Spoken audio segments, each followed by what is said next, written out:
Hello guys, welcome to our YouTube channel UV inspired. इंसान को अपने मन में हमेशा धैर्य रखना चाहिए, क्योंकि सब कुछ धीरे धीरे ही होता है। अगर कोई माली एक ही दिन में किसी पौधे को 100 घड़े पानी से सींच दे, तब भी फल तो मौसम आने पर ही लगेंगे। इसीलिए जीवन में बड़ी सफलताओं का स्वाद चखने के लिए इंसान के भीतर धैर्य का होना बेहद आवश्यक है।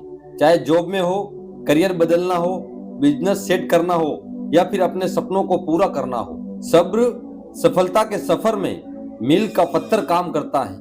आज की इस भागदौड़ भरी दुनिया में, जहां हम 2 मिनट में बन जाने वाली मैगी की तरह सब कुछ जल्दी से हासिल कर लेना चाहते हैं, जिसके चलते सब्र और धैर्य जैसे कॉन्सेप्ट कहीं पीछे छूटते जा रहे हैं। आज की इस वीडियो में हम धैर्य और बड़ी सफलताओं को हासिल करने में धैर्य यानी पेशेंस कितनी महत्वपूर्ण भूमिका निभाता है, इस बारे में विस्तार से जानेंगे। एक बार एक व्यक्ति महात्मा के पास जाता है और उनसे कहता है, हे मुनिवर, मेरे साथ एक बहुत बड़ी समस्या है कि मैं किसी एक लक्ष्य पर लंबे समय तक टिक ही नहीं पाता हूँ। मैं अक्सर उत्साह में आकर अपने लिए कोई एक लक्ष्य निर्धारित कर लेता हूँ और कुछ समय तक उस पर काम भी करता हूँ, लेकिन कुछ समय पश्चात जब मुझे मनचाहे परिणाम नहीं मिलते तो मेरा मन उस काम से उबने लगता है, भटकने लगता है। फिर मैं उस काम को छोड़कर किसी दूसरे काम को अपना लक्ष्य बना लेता हूँ और फिर उस लक्ष्य के साथ भी यही होता है। जब मुझे उसमें भी अपने मनचाही परिणाम नहीं मिलते तो मैं उसे भी छोड़ देता हूँ और किसी तीसरे काम को अपना लक्ष्य बना लेता हूँ। और सालों से मेरे साथ यही होता आ रहा है। मुझे यह भी पता है कि अपने बार बार लक्ष्य बदलने की आदत की वजह से मैं आज तक किसी भी काम में सफल नहीं हो पाया हूँ। लेकिन मैं क्या करूँ? बहुत प्रयास करने के बाद भी मैं अपनी इस आदत को छोड़ नहीं पा रहा हूँ। मुनिवर, मैं आपके पास बड़ी उम्मीद लेकर आया हूँ, कृपया मुझे कोई ऐसा तरीका बताएं मैं अपनी इस आदत को छोड़कर एक लक्ष्य पर तब तक टिका रह सकूं जब तक मैं उस लक्ष्य को हासिल ना कर लूं। महात्मा जी ने उस व्यक्ति की बात पूरे ध्यान से सुनी और फिर कहना शुरू किया, सब्र का फल मीठा होता है।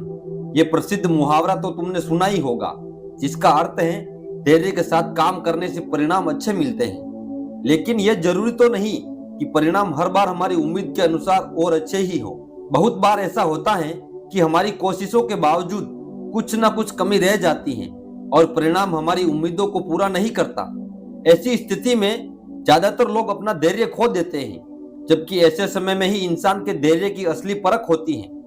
सब्र का टूट जाना अक्सर एक आम बात है और ये तब होता है जब चीजें उतनी जल्दी नहीं होती जितना हम चाहते हैं। लेकिन ये आदत आम बात तभी तक है जब एक निश्चित समय के लिए हो और इससे होने वाले नुकसान कम हो। बार बार और जल्दी जल्दी अपने धैर्य में खोना हमें शारीरिक और मानसिक रूप से नुकसान पहुंचाता है। साथ ही ये हमारे सामाजिक जीवन को भी बर्बाद कर सकता है, क्योंकि बार बार अपना सब्र खोने से लोगों का हम पर से विश्वास पूरी तरह खत्म हो जाता है। जाहिर सी बात है, ऐसी मानसिकता के साथ तुम अपने लक्ष्य पर केंद्रित कैसे रह पाओगे? और आज के इस भागदौड़ भरी दुनिया में जहां मन को भटकाने वाली इतनी सारी चीजें हैं, ऐसी स्थिति में लंबे समय तक किसी एक काम पर ध्यान को लगाए रखना मुश्किल होता जा रहा है। तो फिर इसका समाधान क्या है? इसका समाधान मन को शांत रखने का प्रयास और जागरूकता का अभ्यास है। जागरूकता यानी मन को वर्तमान में स्थिर और केंद्रित रखना। वर्तमान में जो भी कुछ हो रहा है उसमें डूब जाना, खो जाना, लीन हो जाना, यही जागरूकता है। ध्यान रहे, इसमें अतीत या भविष्य में ध्यान हटाकर पूरी तरह वर्तमान में रहना होता है और तुम जो कुछ भी कर रहे हो उसे पूरी तरह से महसूस करना है। यह एक ऐसा अभ्यास है जिसे नियमित रूप से करने से तुम इसे जिंदगी के हर पहलू में लागू कर सकते हो।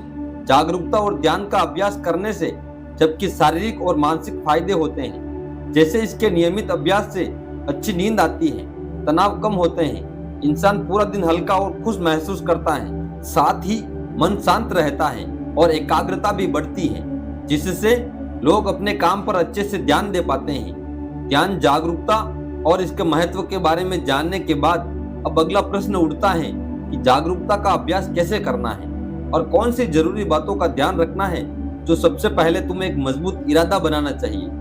और इसके फायदों को ध्यान में रखते हुए तुम्हें यह अच्छे से पता होना चाहिए कि तुम जागरूकता या ध्यान का अभ्यास क्यों करना चाहते हो। जब इसके पीछे कोई मजबूत कारण होगा, तुम इस अभ्यास को लंबे समय तक कर पाओगे। जैसे किसी के लिए यह कारण तनाव कम करना हो सकता है, कुछ लोगों को अच्छी नींद आना। सबसे पहले तुम्हें यह तय करना है कि ध्यान और जागरूकता का अभ्यास के पीछे का तुम्हारा अपना कारण क्या है। अब जब तुमने ये तय कर लिया है कि तुम्हें अभ्यास क्यों करना है, तो सबसे पहले तुम्हें अपने अतीत और भविष्य के फालतू विचारों को बाहर का रास्ता दिखाना है। तुम्हें यह पता होना चाहिए कि तुम्हारी ऊर्जा अतीत के लिए पश्चाताप और भविष्य की चिंता के लिए नहीं है, बल्कि अपने वर्तमान पर ध्यान देकर अपने जीवन को एक नई दिशा देने के लिए है। तुम्हें अपने आज के लक्ष्यों पर ध्यान देकर अपने भविष्य की बागडोर अपने हाथों में लेनी है। अब यहाँ जागरूकता के अभ्यास में दूसरी बात आती है ध्यान देने की, यानी खुद को एकाग्रचित करने की। और इसके कई तरीके हैं। पहला, तुम किसी शांत जगह पर आरामदायक स्थिति में बैठ जाओ और अपनी आती जाती सांसों पर ध्यान दो कि कैसे सांस तुम्हारी नाक से तुम्हारे शरीर के अंदर जा रही है और फिर कैसे बाहर आ रही है। सारा ध्यान सिर्फ इसी पर लगाना है। दूसरा तरीका है कि तुम शांति में बैठकर अपने मन में चलने वाले विचारों पर ध्यान दे सकते हो। तुम्हें मन में चल रहे विचारों को सिर्फ देखना है, किसी भी विचार को पकड़ना नहीं है। विचार आएंगे और गायब हो जाएंगे, तुम्हें बस देखना है। सड़क के किनारे बैठे उस आदमी की तरह जो वहां से आते जाते राहगीरों को देख रहा है लेकिन किसी को रोक नहीं रहा। या कुछ लोग अपने भगवानों या मंत्रों का जाप भी करते हैं, जिसका जहां मन लगे या जिसके लिए जो तरीका काम करे सभी सही है। पर यहाँ सबसे महत्वपूर्ण बात है ध्यान देने की, एकाग्रचित रहने की, फिर चाहे वह किसी भी तरीके से हो। इसी तरह जागरूकता का अभ्यास करने का एक और जबरदस्त तरीका है, और वो है अभी वर्तमान में तुम्हारे आसपास जो भी कुछ हो रहा है उस पर ध्यान देना। जैसे किसी चीज की आवाज, सुगंध, हवा या फिर तुम कहीं चल रहे हो तो उसके आसपास की हर एक चीज पर बारीकी से ध्यान दो। ऐसे ही अगर कुछ खा रहे हो तो उसका स्वाद, आकार, रंग, सुगंध, हर एक चीज को देखते और महसूस करते हुए उसे खाना। इसी तरह अपनी सारी इंद्रियों की मदद से जागरूकता का अभ्यास बड़े ही शानदार तरीके से किया जा सकता है। इसमें अलग से किसी शांत जगह जाने की जरूरत नहीं, बल्कि जो कुछ भी तुम कर रहे हो बस उसे महसूस करना है। अपनी जिंदगी में हर इंसान कभी ना कभी ऐसी स्थिति में जरूर पहुंचता है जहां उसे लगता है कि वह अटक चुका है, उसे आगे कोई रास्ता नजर नहीं आता, उसकी सफलता रुक सी जाती है। असल में हम कितनी ही सटीक योजना क्यों ना बना ले, कुछ बाहरी परिस्थितियां हमारे हाथ में नहीं होती, या फिर कभी हम अपनी क्षमताओं का सही अनुमान नहीं लगा पाते और ऐसे लक्ष्य तय कर लेते हैं जो उस समय हमारे लिए हासिल कर पाना लगभग संभव नहीं होता है। तो ऐसी स्थिति में सब कुछ छोड़ देने का मन करता है। इसी वजह से ज्यादातर लोग लक्ष्य तो निर्धारित कर लेते हैं, लेकिन अपनी योजनाओं पर लंबे समय तक काम नहीं कर पाते और हार मानकर अपना लक्ष्य बदल देते हैं। जबकि बहुत बार ऐसे क्षण में बस एक धक्के की जरूरत पड़ती है जो हमें फिर से उत्साहित कर सके। जब किसी काम में हमारी प्रगति, हमारी उम्मीद कम होती है या फिर नहीं होती, तब हम सबसे पहले उस काम को ही छोड़ देना चाहते हैं। यह स्वाभाविक है, क्योंकि यही सबसे आसान काम लगता है उस समय। लेकिन यही बात सबसे खतरनाक भी है, क्योंकि अगर बार बार हार मान लेने की आदत पड़ गई तो फिर किसी भी काम में सफल होना तुम्हारे लिए बहुत मुश्किल हो जाएगा। ऐसी स्थिति में तुम्हें अपनी मानसिकता बदलने की जरूरत है। सबसे पहले जो हो रहा है उसका सही मूल्यांकन करना, गलतियों का पता लगाना और फिर उसके हिसाब से योजनाओं को नए तरीके से बनाने की जरूरत होती है। भविष्य की चिंता छोड़कर वर्तमान के काम पर अपना ध्यान लगाना और मन लगाकर अपने काम को पूरी जागरूकता के साथ करना तुम्हें फिर से अंदर से उत्साह से भर देगा। तुम्हें इस बात को हमेशा याद रखना है कि मुश्किलें और असफलताएं भी जिंदगी का एक हिस्सा हैं। ये हमें कुछ नया सिखाते हैं और हमारे व्यक्तित्व निर्माण में महत्वपूर्ण भूमिका निभाते हैं। अपनी मानसिकता को एक नई सोच देकर तुम सफलता के बीच में आने वाली छोटी छोटी असफलताओं को एक मौके के रूप में देख सकते हो। तुम्हें अपने अंदर एक सकारात्मक मानसिकता विकसित करनी चाहिए जो भविष्य में आने वाली चुनौतियों के लिए तुम्हें मानसिक रूप से तैयार रखेगा। तुम अपने सोचने का नजरिया बदलकर अपनी परिस्थितियां बदल सकते हो। हमेशा ऐसे लक्ष्य तय करो जो हासिल किए जा सकते हो। अक्सर असफलता या आगे न बढ़ पाने के यह भी कारण होते हैं कि व्यक्ति खुद से ऐसी ऐसी उम्मीदें पाल लेता है जिसे पूरा कर पाना बहुत ही मुश्किल होता है और फिर वह उदास हो जाता है। तुमने समाज या घर वालों के दबाव में आकर कोई ऐसा लक्ष्य तय कर लिया जो ना ही वास्तविक है और ना ही पाने योग्य, तो फिर तुम उसे पाने के लिए चाहे कितनी भी अच्छी योजना बना लो, सफलता मिलने की संभावना बहुत ही कम होगी। हम अपने आसपास देखते हैं कि लोग सालों साल वास्तविक लक्ष्य बना उसके पीछे बर्बाद हो जाते हैं। आखिरकार एक दिन थक कर हार मान लेते हैं। जबकि अगर सही योजना और कड़ी मेहनत के भी उचित परिणाम नहीं मिल रहे हैं तो फिर तुम्हें अपने लक्ष्य में बदलाव करने की जरूरत है। और ऐसा करने से तुम किसी से कम नहीं हो जाते।